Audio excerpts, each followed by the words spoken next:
Now, Jesus is the message for this message. Now, the Holy Scripture in John chapter 14, verse 6, it says, Jesus saith unto him, I am the way, the truth, and the life. No man cometh unto the Father but by me. In that part of the scripture, Jesus was talking to Thomas. When you get to a point in your life when you are confused, like on a crossroad, or your faith is in doubt, just remember this scripture. My question now is, how do you go to the Father when those who are supposed to introduce or take you to Him are actually the ones pulling you away from Him? Those that are meant to lead or encourage or guide and support believers or backsliders, or even those they consider sinners, are actually doing the opposite.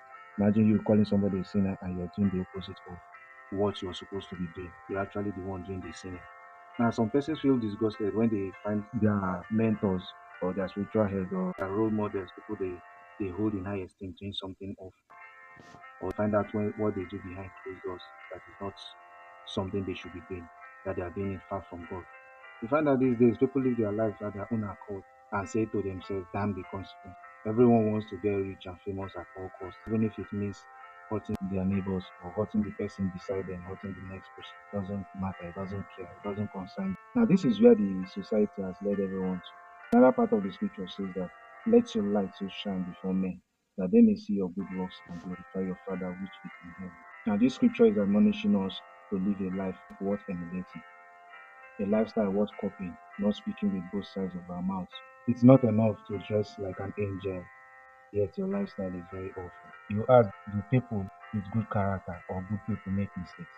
My answer is yes. Do they need to come out of their terrible mistakes? Yes. Now, I'll tell you, you make mistakes doesn't make you a bad person, but continuing in that thing is quite wrong.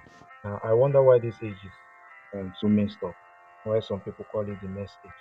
From candid opinion is a majority of those who are supposed to carry out or shoulder the responsibility of passing the message or legacy across to the next generation are the ones messing everything up.